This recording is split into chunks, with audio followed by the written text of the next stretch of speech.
nggak tanggung-tanggung, MC-nya depan menteri, Bo, ya kan? Kadang online, kadang offline. Apa sih? Gimana sih perasaannya? Satu hal yang sebenarnya cukup aku katakanlah agak sesali ya ketika aku dulu di radio. With great power itu comes great responsibility. Gitu.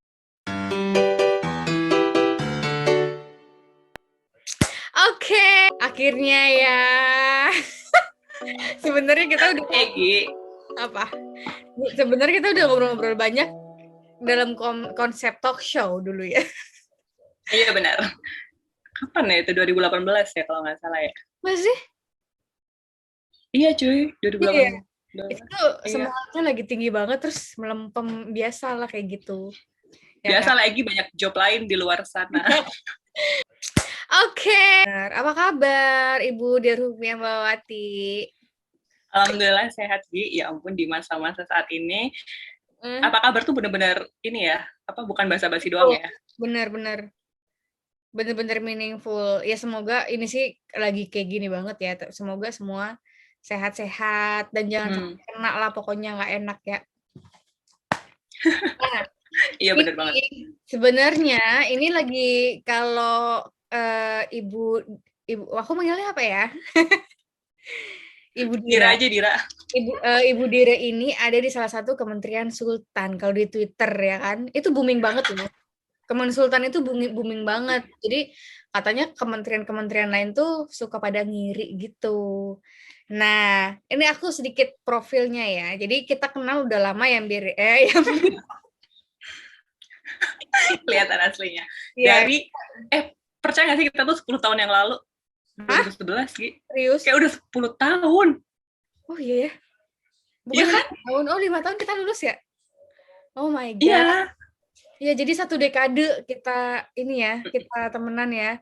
Dari 2011. Wow. Kita temen kampus di Undip, di ilmu komunikasi, ya kan? Coba deh, mungkin bisa ceritain sedikit nih, sebelum kita ngobrolin background kamu sekarang. Kamu kan dari dulu sebenarnya udah passionate, karena kita juga anak komunikasi kan. Nah, kamu juga sepengetahuan aku passionate juga di bidang komunikasi. Kamu sempat jadi announcer dan lain sebagainya. Coba cerita deh sedikit tentang uh, dunia komunikasi dulu, awal-awal kamu. Oke, jadi sebenarnya aku tuh dulu tertarik banget buat masuk komunikasi karena aku pengen jadi news anchor. Dulu aku ngefans banget sama Marissa Anita. Wah, itu kayak idola banget ya, kayak udahlah dia cantik ya kan, terus kayak cara dia membawakan acara tuh bisa luas, kelihatan Peter tapi nggak menggurui, terus kayak ya biasa ngobrol sama semua lawan lawan bicaranya dia gitu, makanya kayak Kita wah gila nih ketemu kayak di Kedubes nggak sih? iya itu kayak berapa tahun kemudian ya, pas lulus kan kemarin 2018 atau kapan gitu. Dulu aku ngefansnya cuma melihat dari layar kaca, terus kayak wah gila seru banget jadi kayak dia ya gitu. Dulu pengen banget kerja sama dia, itu kayak mimpi yang aneh banget sih menurutku. Ini aku baru Akhirnya ya tahu. udah deh, Hmm. akhirnya ya udah daftar komunikasi aja lah. Sepertinya itu adalah the fastest way untuk menuju dunia broadcasting ya waktu itu. Akhirnya aku daftar komunikasi, terus waktu kuliah juga sempat mencoba peruntungan di radio dan juga di TV-TV kampus gitu. Iya, aku dulu kaget banget sih. Maksudnya kamu tuh tergolongnya kalau aku bilang anak pinter, pendiam gitu kan. Tapi tiba-tiba, kalau kita kan di teater, emang di teater kan. Tapi tiba-tiba kamu bisa jadi seorang penyiar radio, yaitu Trax FM. Menurut aku itu lompatan yang bagus banget karena nggak semua orang bisa masuk kan waktu itu. Nah, oke, jadi kita anak komunikasi, kemudian kita teater, dan kamu waktu itu bisa jadi announcer ya di salah satu radio yang cukup besar lah di Semarang waktu itu. Nah, terus sekarang kamu ada di salah satu kementerian, ya kan? Boleh deh sharing nggak posisi apa gitu? Terus awal masuk gimana? Oh iya, aku sekarang di Kementerian, kalau kata orang Kementerian Sultan, padahal nggak sultan-sultan banget. Ada yang lebih sultan di luar sana ya. Di Gitu. atas sultan masih ada Tuhan dan jin ya, jadi ya udahlah ya. Aku masuk tuh tahun 2018, dapat penugasan di bagian monitoring, media monitoring, jadi kayak benar-benar kita memonitor isu negatif dan juga pemberitaan terkait institusi untuk kemudian dijadiin apa namanya bahan ya untuk rekomendasi dan juga taktik strategi komunikasi gitu. Tapi selain aku melakukan job desk utamaku itu, aku juga sering ditugasi sebagai MC, terus juga moderator dan juga host di beberapa acara kantor, gitu. Keterlibatan teknologi dalam perekonomian ini, dalam hal ini sektor pertanian yang dilakukan oleh Sayurbox ya, itu bisa terlihat antara lain dari kontribusinya dalam membantu para petani untuk melakukan distribusi produk yang lebih efisien. Nah, iya kan kalau di back office-nya kan orang nggak lihat ya, yang lihat kan ini si Dira lagi kerjaannya nge-MC gitu kan, nge-MC nggak tanggung-tanggung, MC-nya depan menteri, Bo, ya kan? Kadang online, kadang offline, apa sih, gimana sih perasaannya? Ini kamu kayak hampir mungkin setiap minggu nge-MC di depan orang-orang penting, terutama Ibu Sri Mulyani, itu gimana sih rasanya? Lebay banget setiap minggu, enggak ya, Bu? Hampir banyak banget acara ya, ada pokoknya online lah. Kadang pernah juga ngobrol berdua kan di Instagram Live gitu, kayak itu kan seru banget gitu, nggak semua orang bisa dapetin itu. Itu perasaannya gitu. Iya benar. Itu tentu saya mau berterima kasih sekali kepada rekan-rekan dan juga atasan-atasan di kantor yang memberikan saya kesempatan itu ya. Rasanya jujur dari awal itu dulu waktu di Trax, waktu di radio kan sebenarnya udah sering MC, cuman terbiasa untuk MC acara-acara yang informal, di mana itu kayak hahihi doang, terus ya bener-bener skripnya tuh sesuai kamu aja, dikembangin sendiri gitu kan. Iya, lebih fun gitu kan. Terus tiba-tiba dikasih tugas untuk MC acara formal, itu pastinya sangat-sangat jet lag ya. Meskipun sebenarnya kalau misalnya dari tekniknya, kayak MC formal sama informal itu ada plus sama minusnya. Kalau misalnya MC informal itu kita bisa sesuka diri kita gitu, ngebawain acara itu sesuka-suka kita, yang penting acaranya seru aja. Sementara kalau misalnya formal itu ada teks-teksnya gitu kan, kayak cue card itu harus yang sesuai gitu, dan lebih deg-degan karena ya itu tamunya adalah tamu-tamu VIP, dimana ketika kita salah nyebut nama atau apa itu kayak, waduh, gue bakal ditandain nih sama bu ini, apa bu itu, sama pak ini gitu. Takutnya impresinya jadi negatif. Tentu deg-degan banget. Waktu awal-awal pertama kali aku nge-MC di depan pejabat itu juga aku sempat melakukan kesalahan. Apa tuh? Jadi ada kan kalau misalnya di acara kantor kan ada jajaran pejabat yang harus disapa kan. Kayak VIP adalah adalah satu pejabat yang nggak tahu beliau tuh hadir gitu. Dan waktu itu aku masih anak baru, dimana kayak aku nggak tahu itu siapa gitu kan. Terus tiba-tiba ternyata ada di depan situ dan nggak kita bacain. Begitu selesai acara kayak ditegur. Ya sebelumnya udah selesai kita nyambut, terus kita menyerahkan kepada pembicaranya gitu kan. Terus beliau nyindir kayak, ya saya juga mengucapkan selamat malam kepada Pak ini, tadi belum disebut ya sama MC-nya, langsung kaget. Terus ya udah sih, tapi kan emang karena tidak di briefing di awal sih. Oke. Jadi pasti deg-degan ya, tapi karena udah sering, jadi mungkin udah biasa ya sekarang ya. Ya nggak sih? Tetap ada thrill-nya sih. Tetap ya. Bangga nggak sih, maksudnya jadi MC di kementerian tuh rasanya ada di level apa gitu, bagaimana? Bangga, pasti bangga, karena kan tidak semua orang mempunyai kesempatan itu. Tapi di other hand juga ada yang merasa, aduh ini kadang jadi beban juga, karena kayak oke, berarti aku harus lebih baik lagi, harus semakin mengasah diriku lagi gitu dengan skill-skill lain, terus kayak lebih bisa memperkaya diri dengan teknik-teknik untuk ketika ada masalah harus bisa menghadapinya dengan baik dan segala macam gitu sih.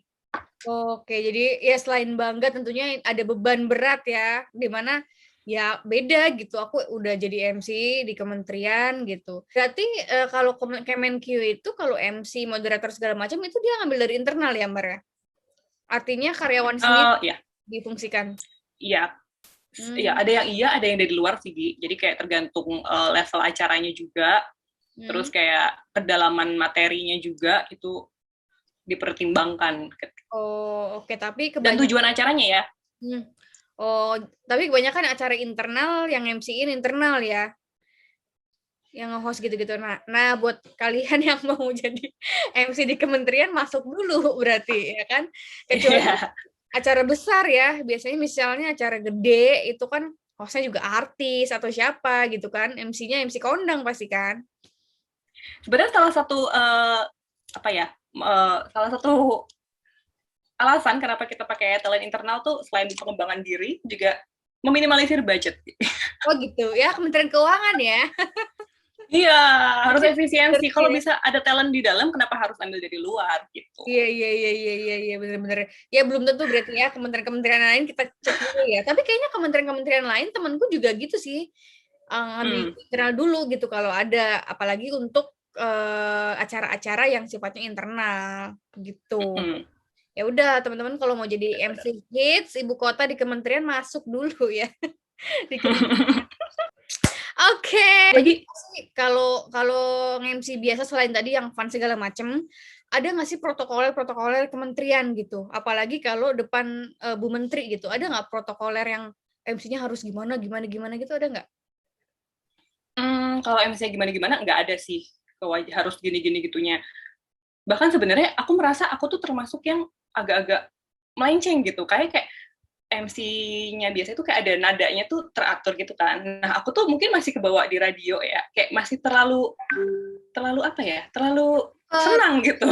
Ya, oh, emang iya benar. Jadi nadanya tuh, emang biasa kayak mungkin biasanya kalau misalnya nada MC di kantor tuh lebih yang atau gimana ya, kayak lebih bukan monoton sih, lebih tepatnya lebih terarah gitu lah. Kalau aku tuh lebih yang masih bergelombang di tengah-tengah, kayak lebih ngomong gitu loh. Oh, oke. Kayak ketika kita baca skrip radio kan kita harus apa sih tulisannya? Apa sih jemputnya? Iya gitu. Iya, tapi cepat gitu kan jadinya, makanya orang nggak, aku tahu kayaknya kebanyakan juga kan karena acara kementerian formal, mungkin pakai suara-suara diafragma gitu nggak sih, Mbak? Maksudnya yang Iya. Ya kan, yang bulat gitu yang kan. formal, yang dari perut, iya, yang bulat gitu. Sementara aku tidak seperti itu gitu. Kayak lebih yang be myself dengan caraku sendiri gitu. Itu kadang aku ngerasa aku menyalahi aturan nggak sih? Tapi kok kayaknya tanggapannya baik-baik aja. Ya udahlah, lanjut aja kayak gitu. Iya, karena emang style aku seperti ini gitu. Iya kan. Aku misalnya bedanya kalau wedding kan pakai suara perut kayak selamat datang kepada gitu kan. Tapi kamu punya style sendiri ya, dan kalau orang dari kementerian fine aja ya mungkin jadi standar baru juga, iya nggak sih? Iya kan, asal mungkin kita sopan juga, nama-nama segala macam juga aman, selama itu mungkin masih aman, iya nggak sih? Iya, kayak gitu sih. Oke. Tapi kalau misalnya di pandemi ini gimana, Gi? Kalau kamu sebagai MC wedding nih, kan sempat ada larangan untuk mengadakan acara. Nah, kalau dari kamu sebagai MC-nya gimana tuh? Kenapa jadi saya yang diwawancara ya? Santuy. Iya. Kalau sejauh ini sih, aku tunangan ataupun nikah, aku selalu taat protokol nggak nih keluarga. Kalau nggak, aku nggak mau. Kayak misalnya, aku kalau book aku tuh harus ada data dulu, siapa penghulu segala macamnya, berapa orang. Kalau sekarang aku nggak mau lebih dari 50 orang. Dan rata-rata keluarga itu komit. Maksudnya nggak ada tuh tiba-tiba 100 gitu, nggak. Rata-rata sekarang itu aku intimate semua. Dan kebanyakan semua keluarga nurut gitu. Nurutnya misalnya, Pak pokoknya protokol kesehatan ya, siapin masker, kalau enggak, nih orang-orang bisa bawa sendiri nggak? Kalau bisa disiapin. Banyak yang dia nyiapin masker, face shield, hand sanitizer harus ada gitu. Jadi pokoknya aku sebelum acara harus pakai semua dulu gitu. Abis itu baru mulai cuci tangan dulu, hand sanitizer dulu, karena bukan apa-apa kalau di wedding atau engagement itu banyak sepuh kan, oma-opa gitu. Takutnya. Nah tapi sejauh ini kalau klien-klienku masih nurut gitu, kayak nggak boleh dari 50, ya dia cuma 30, 40, terus pada pakai masker semua, pada pakai sanitizer gitu-gitu sih. Dan makanan juga kebanyakan ini box, bungkus. Jadi nggak makan di tempat acara. Tuh. Ini sih kayaknya Juli ini kayaknya bakal off lagi ya. Acara-acara. Iya sih. Ya, ada bukan habit ya, kebiasaan nggak yang dilakukan untuk pertama untuk ngejaga stamina suara kamu, kedua punya habit-habit khusus nggak sebelum naik panggung? Ritual kali ya maksudnya ya. Wah, ritual. Kalau habit tuh sebenarnya aku termasuk orang yang kurang tertib ya, dimana seharusnya latihan. Nah, ini baru aku aplikasikan beberapa bulan terakhir, sebenarnya kayak dari akhir tahun lalu sih. Ketika aku mau MC, aku tuh sebisa mungkin intensif untuk latihan suara. Latihan nafas. Sebenarnya ketika udah mulai online ini sih, Gi, karena kalau misalnya online kan biasanya kita di depan laptop ya, itu kayak nggak pakai mikrofon gitu kan, jadi otomatis kita harus bersuara lebih keras lagi, dimana itu akan ngaruh ke nafas kita, jangan sampai kita kelihatan ngos-ngosan dan juga kehabisan nafas waktu itu. Makanya aku latihan suara, latihan nafas, itu kalau bisa intensif sebelum hari H. Oh. Terus habis itu, kalau misalnya ritual sendiri, apa ya? Ini sih, dulu zaman dulu banget, bukan zaman dulu sih, 2019 2020 awal, waktu masih offline event gitu-gitu tuh, aku sering banget yang namanya melatih baca-baca cue card, latihan baca sampai H-10 menit sebelum mulai acara gitu. Oh gitu. Oh, Tapi sebenarnya semakin kesini kayak, wah ini kayaknya it's not the right moment, it's not the right way, karena dengan begitu aku malah semakin grogi gitu kan. Jadi beberapa bulan terakhir ini aku kalau misalnya mau MC, latihannya itu udah dari kemarin. Oke. Jadi ketika kita mau on air, ketika kita mau naik, itu benar-benar aku mengambil waktu untuk meditasi kali ya, meditasi sih lebih tepatnya, kayak benar-benar inhale exhale, tenangin diri aku, terus kayak kadang lah kita tuh deg-degan. Kamu deg-degan juga nggak sih kalau misal mau MC? Iya, deg-degan. Sama. Nah, deg-degan itu deg-degannya ketika kayak, waduh nanti gimana nih aku MC-nya, apakah akan baik atau enggak, apakah nanti akan ada kendala atau enggak gitu kan. Nah, itu kayak berusaha untuk meredam semua pikiran-pikiran negatif itu dengan meditasi. Aku sekarang kayak gitu. Nah, ini beda banget nih. Kalau aku malah ngobrol. Kamu gimana? Kalau kamu berarti meditasi diem kan? Misalnya berapa menit sebelumnya. Kalau aku malah harus misalnya datang 2 jam, 1 jam sebelum acara. Nah, aku harus ngobrol. Jadi aku harus minimal ada kenal aja orang di situ. Kadang orang di situ yang aku kenal tuh aku pergunain gitu. Kayak misalnya itu aku ngerasa tenang. Kalau kayak gitu, kalau nggak kenal siapa-siapa aku nggak tenang. Jadi misalkan gitu di kawinan misalnya, ya udah aku ngobrol sama omnya, aku harus tahu opanya, omanya segala macam gitu. Jadi pas aku acara datang, aku akan gunain itu misalnya oma, aku opa gitu. Dan di acara formal pun sama, misalnya datang, aku akan kenalan dulu nih orang ini. Nanti orang itu aku godain kayak gitu. Jadi iya buat nge-switch grog, jadi pede gitu. Iya. Itu ya. Nah, lucu nih mungkin nanti aku ngobrol lagi sama orang lain juga akan beda lagi. Ritualnya. Oke. Belum cerita apa pengalaman-pengalamannya. Kan pasti kamu masuk di bagian media gitu kan, bagian komunikasi. Emang kalau di kantor itu anak marketing, anak korkom, anak PR ya udah jadi MC cabutan, emang biasa di swasta juga aku pun gitu. Nah, tapi kan kalau kamu masuk itu kan juga ada teman-teman yang lain. Nah, gimana bisa kamu kenapa kamu awalnya gitu? Kayak apakah orang-orang tahu kamu MC, former MC atau ya percaya aja gitu, gimana? Iya. Sepertinya karena ada yang tahu kalau aku pernah MC. Jadi waktu itu emang MC formal itu masih dikit, kayak baru ada satu pentolan itu satu doang gitu kan. Terus beliau melakukan kaderisasi. Kemenq cuma bukan maksudnya di biroku waktu itu yang sering dipakai katakanlah itu cuman seseorang ini yang ya. Nah waktu itu beliau tuh mau ada rencana-rencana lain, makanya dia mencari kaderisasi kan. Terus ya akhirnya salah satu yang dikader tuh aku. Oke, jadilah. Sebenarnya aku salah satu yang dikader. Oh, jadi ada beberapa orang sebenarnya gitu ya. Cuman ya mungkin karena bagus performance-nya tentu jadi kayak lagi gitu kan. Maybe. mungkin itu ya ada pertimbangan-pertimbangan mereka. Iyalah. Atau mungkin juga karena aku selalu available. Kayak bisa nggak gini? Oh bisa nggak tanggal segini? Oh bisa gitu. Ya kan, orang MC kapan lagi MC depan menteri ya kan? Yes.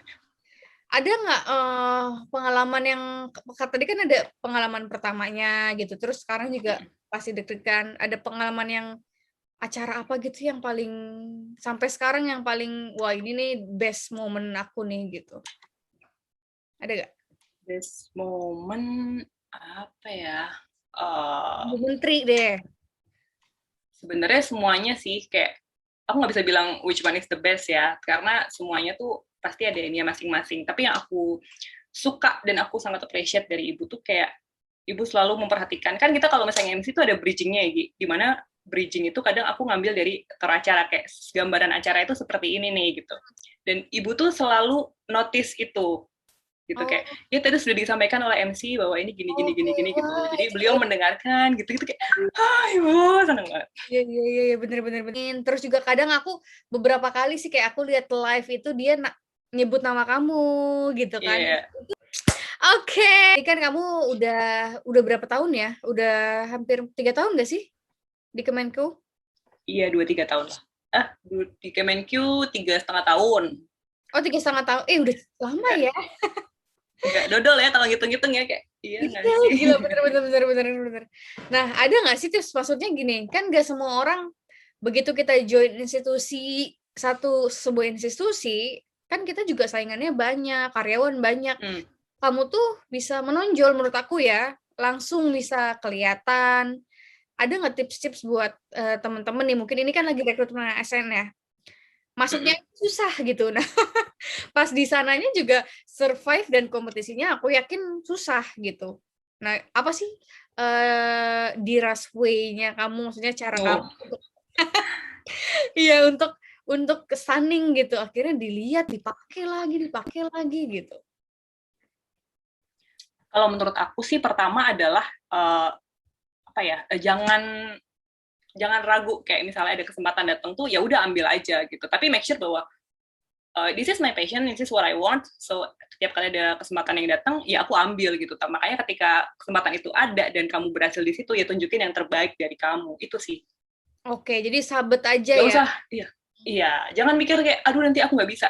Yang penting kamu ambil dulu kesempatannya gitu. Iya bener. Oke. Tapi kalau di Kemenkeu banyaknya event-event apa sih Mbak? Tentang apa? Kalau event itu maksudnya mungkin bentuknya talk show, terus kayak webinar gitu-gitu ya. Tentu kemarin kalau tahun lalu kan memang kita lagi fokus di pemulihan ekonomi nasional, jadi temanya itu seputar itu. Tapi tergantung subtemanya pada waktu itu. Ada yang waktu itu lagi ngebahas tentang UMKM, yaitu akan ngadain talk show dengan menghadirkan para pelaku-pelaku UMKM kayak gitu. Terus kayak misalnya apalagi sih dulu tuh ada kredit ultra mikro kayak gitu juga kita menghadirkan dari perbankan, terus dari para pengusaha mikro gitu sih. Tergantung subtema dari PEN itu. Apa buat luar? Buat publik? Gimana? Itu buat internal doang apa buat publik, buat masyarakat? Buat publik. Buat publik ya? Kalau buat internal juga ada sendiri. Dulu waktu awal-awal pandemi itu ada, kan masih lockdown ya. Kalau kantorku kan total lockdown tuh. Terus kayak sempat ada webinar tentang kesehatan mental itu buat internal pegawai gitu-gitu. Oh, ya aku tuh soalnya inget banget kita dulu waktu kita bikin podcast ala-ala itu ya kan. Aku inget jawaban kamu. Pokoknya kenapa tertarik di Humas Kemenkeu karena kamu tertarik gimana sih caranya Kemenkeu itu mempublikasikan hal-hal tentang keuangan kepada masyarakat gitu kan, tuh aku masih inget sih. Emang tapi sekarang kayak tahun-tahun sekarang udah jauh berubah sih Ambar, maksudnya kampanye itu kayak uang kita itu simple ya kan, cuman itu orang-orang ngerti gitu, ya nggak sih? Sekarang ada lagi membumikan kampanye kayak gitu. Kita masih bawa tagline uang kita sih, cuman kayak slogan-slogannya mungkin berbeda ya seiring dengan berjalannya. Tiap tahun tuh kayak ada slogan-slogan yang berbeda intinya dengan tujuan atau pesan kunci yang juga berbeda, tapi tidak jauh dengan dari pengelolaan keuangan negara yang akuntabel kayak gitu. Iya, iya, iya, bener, bener, bener. Emang favorit banget kementerian satu ini ya kan? Mungkin Kalau misalnya kayak gitu, ingat atau ingatlah salah satu quote yang disampaikan oleh Uncle Ben di film Spider-Man ya, bahwa with great power itu comes great responsibility gitu. Jadi dengan privilege yang kita dapatkan tuh tanggung jawabnya juga gede gitu. Jadi jangan dikira kayak wah duitnya banyak bisa visi foya, misi foya, oh tidak bisa karena tuntutan kerjaannya juga banyak gitu. Bener banget, salah sedikit udah diserang kemana-mana ya, apalagi nggak salah ngambil kebijakan mati ya. Ya Bukan gimana? salah ngambil kebijakan, salah ngomong dikit aja tuh kayak udah wah potensinya udah bahaya gitu. Habis ya. Yang kemarin belum ngomong aja masih draft aja udah kemana-mana. Iya bener, tuh buktinya kan, jadi harus berhati-hati. Bener. Gitu. Tapi sebenarnya aku percaya kalau semua kementerian, semua kantor tuh baik gitu kan ya. Nggak usah membandingkan lah, karena pasti beban kerja kita tuh masing-masing ada gitu. Berbeda-beda tapi tetap tujuannya satu ya kan. Benar. Oke.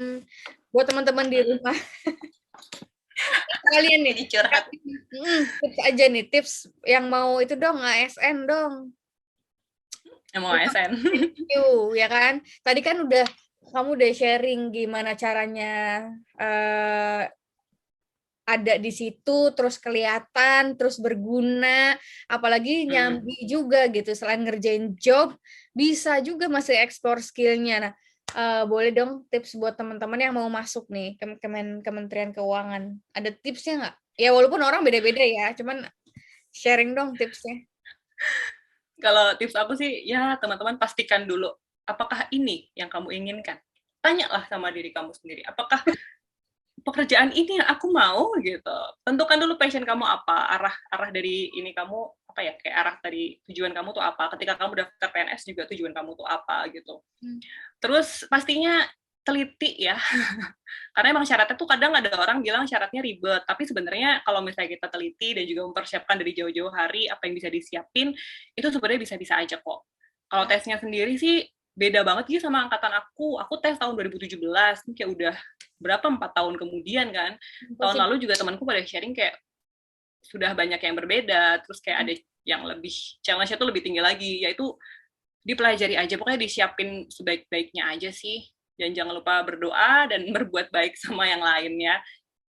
Begitu. Itu aja kalau aku mah, disiapin dengan baik aja. Disiapin sebenarnya bisa aja kalau niat ya. Ya kan? Tapi dibarengin sama belajar juga pasti ya.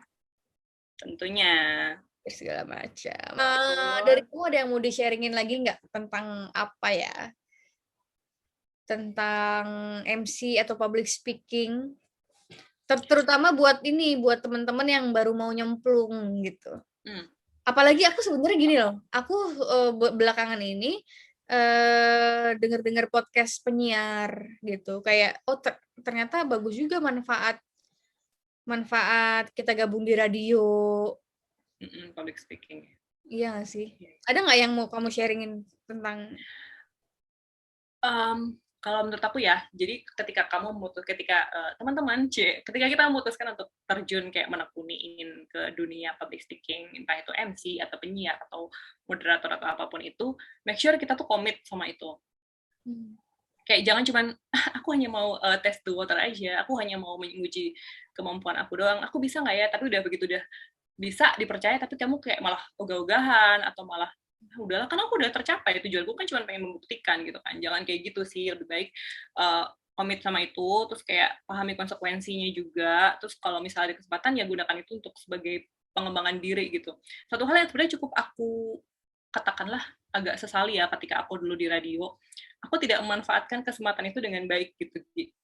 Kayak aku tuh nggak ngambil semua ilmunya gitu. Salah satu yang nggak aku ambil adalah ilmu tentang branding. Itu menurut aku sebenarnya udah bagus banget kan, posisiku sudah bagus, cuman aku tidak memanfaatkan itu dengan baik gitu. Jadi kayak wah jangan sampai kayak gitu lagi gitu sih sebenarnya. Jadi ya itu sih teman-teman, lihat kesempatan yang ada. Kalau ada kesempatannya ya ambil, kalau udah diambil komitmen harus tetap dijaga. Itu aja.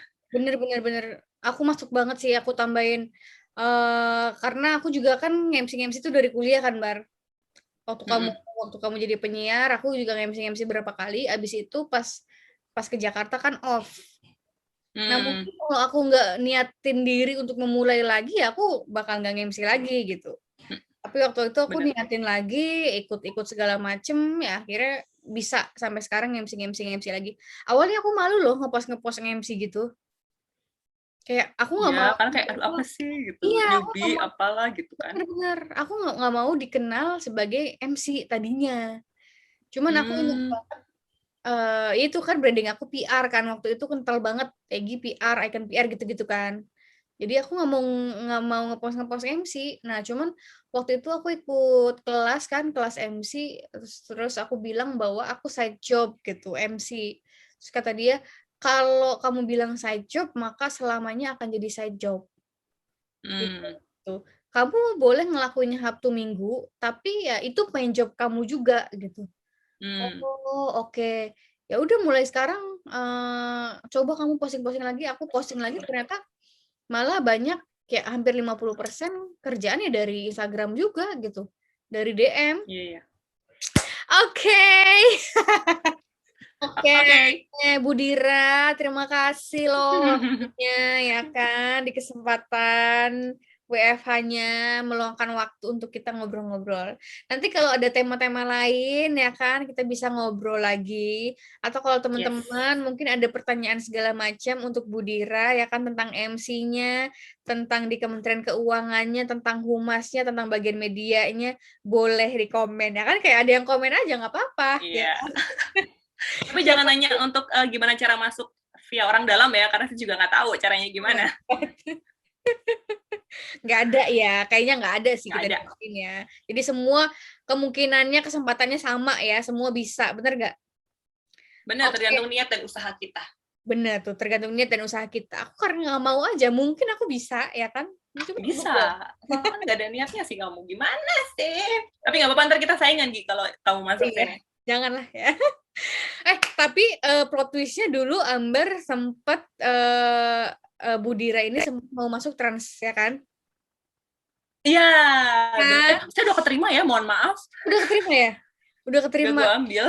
Iya, waktu itu kita, aku juga dicurhat terus waktu itu karena banyak, jangan diceritain. Pokoknya banyak pertimbangan. Akhirnya nggak ambil ya kan. Nah sekarang saya masuk ya kan. Iya. Gimana? Ya udahlah ya, itu plot twist kehidupan kita lagi. Bener-bener, semoga semua karirnya melejit.